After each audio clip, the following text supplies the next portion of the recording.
বিসমিল্লাহির রহমানির রহিম। আসসালামু আলাইকুম। আমার চ্যানেল হ্যাপি কুকিং শর্টসে আপনাদের সবাইকে ওয়েলকাম জানাচ্ছি।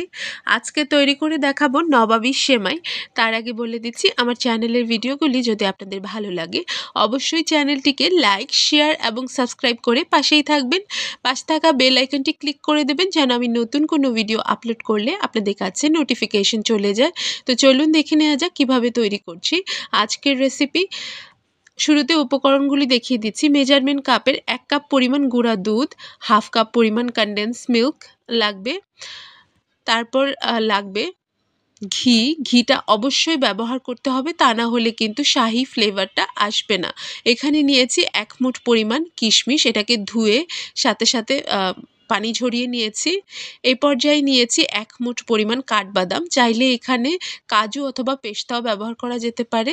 নিয়েছি হাফ কাপ পরিমাণ চিনি। চিনিটা আপনাদের টেস্টের অ্যাকর্ডিং নেবেন। এখানে 1 লিটার তরল দুধ নিয়েছি এবং লাচ্ছার সেমাই নিয়েছি। যে কোনো ব্র্যান্ডের লাচ্ছার সেমাই নিতে পারেন। চাইলে লাল যে ভাজা সেমাইটা রয়েছে জর্দার সেমাই, সেটাও ব্যবহার করতে পারেন, তবে লাচ্ছা সেমাই দিয়ে করলে জিনিসটা ভালো হয়। এই পর্যায়ে আমি দুধটা হাঁড়িতে চুলায় বসিয়ে দিয়েছি গরম হওয়ার জন্য। নিয়ে নিয়েছি সেমাইটা একটা প্লেটের মধ্যে। 2টা এলাচ দিয়ে দিব। এলাচটার মুখটা একটু ভেঙে দিচ্ছি যেন ফ্লেভারটা পুরো দুধের মধ্যে ছড়িয়ে যায়। চাইলে এটা স্কিপ করা যেতে পারে। কারো যদি এলাচের ফ্লেভার ভালো না লাগে তাহলে এটা দেওয়ার দরকার নেই। দুধটা বলক চলে আসলে এই পর্যায়ে আমি 4 টেবিল স্পুন কর্নফ্লাওয়ার ঠান্ডা পানিতে গুলিয়ে এটাকে কিন্তু আমি দুধের সাথে অ্যাড করে দিচ্ছি। ঘন দুধে কিন্তু কর্নফ্লাওয়ার দেওয়া যাবে না, তা না হলে কিন্তু এটা ছানা ছানা হয়ে যাবে, মিক্স হবে না দুধের সাথে। এই পর্যায়ে 4 ভাগের 1 ভাগ গুঁড়া দুধ কিন্তু আমি দিয়ে দিয়েছি অলরেডি। এটাকে খুব ভালো মতো নেড়ে চেড়ে লো মিডিয়াম হিটে রেখে এই দুধটাকে রান্না করব। এই পর্যায়ে দিয়ে দিচ্ছি 10 মিনিট পরে প্রায় আমি দিয়ে দিচ্ছি কনডেন্স মিল্ক। কনডেন্স মিল্কটা পুরোটা দিয়ে দিব, কারণ এখানে আমি কোনো প্রকার সুগার ব্যবহার করব না। এই পর্যায়ে আপনাদের কাছে যদি মনে হয় আরও একটু লাগতে পারে, আপনাদের টেস্টের অ্যাকর্ডিং আর একটু লাগছে, তাহলে অবশ্যই দিতে পারেন, কোনো সমস্যা নেই। এটাকে খুব ভালো মতো নেড়ে চেড়ে ঘন হওয়া পর্যন্ত অপেক্ষা করব। এলাচগুলি কিন্তু আমি তুলে ফেলে দিচ্ছি, কারণ এলাচের যা ফ্লেভার বের হওয়ার দরকার ছিল সব বের হয়েছে। এই পর্যায়ে আমাদের কিন্তু ক্ষীরটা তৈরি হয়ে গেছে। আমি এটাকে এখন চুলা থেকে নামিয়ে নিব। দেখতেই পাচ্ছেন কতটা ঘন হয়েছে এটা। আমি এটাকে নামিয়ে নিয়েছি। এই পর্যায়ে নতুন আরেকটা পাত্র বসিয়েছি। পাত্রটা গরম হয়ে গেলে আমি দিয়ে দিচ্ছি ঘি। এখানে অ্যারাউন্ড 4 টেবিল স্পুনের মতো আমি ঘি দিচ্ছি। ঘি দেওয়ার পরে কিন্তু চুলার জাল বাড়িয়ে দেওয়া যায় না, তা না হলে কিন্তু ঘিটা খুব সহজেই পুড়ে যায়।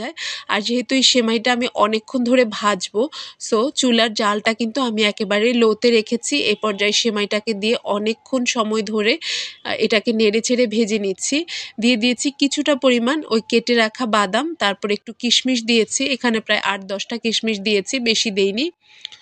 এটাকে খুব ভালো মতো ভেজে নিতে হবে মুচমুচে হওয়া পর্যন্ত। এরপর 3-4 বারে আমি চিনি দিয়েছি। চিনিটা কিন্তু একবারে দেওয়া যাবে না, আস্তে আস্তে দিতে হবে।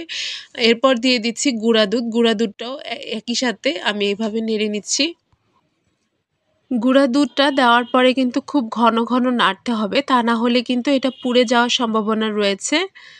দেখতেই পাচ্ছেন আমি খুব সুন্দর মতো নেড়ে নিচ্ছি। এটা কিন্তু হয়ে গেছে। এই পর্যায়ে আমি প্লেটে ঢেলে নিচ্ছি। এরপর আমি সার্ভিং ডিশে এটাকে সুন্দর মতো সার্ভ করে নেব। প্রথমে একটা লেয়ার আমি এই ভাজা সেমাইটা দিয়েছি।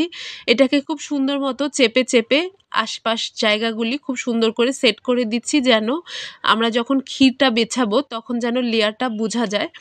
এই পর্যায়ে দিয়ে দিচ্ছি দুধের যেই ক্ষীরটা তৈরি করেছি সেটা। তার উপরে দিয়ে দিচ্ছি আরও একটা লেয়ার বাকি সেমাইগুলির।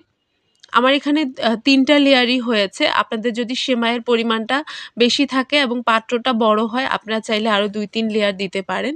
এই পর্যায়ে আমি উপরে বাদামগুলি দিয়ে সুন্দর করে সাজিয়ে নিচ্ছি। এই যে দেখতেই পাচ্ছেন আমার সেমাইটা কত সুন্দর লেয়ার হয়েছে। এটাকে ফ্রিজে 1-1.5 ঘন্টা রেখে তারপর সার্ভ করবেন। আশা করি আজকের ভিডিও আপনাদের ভালো লেগেছে। ভালো লাগলে প্লিজ কমেন্ট বক্সে জানাবেন আপনাদের মতামত।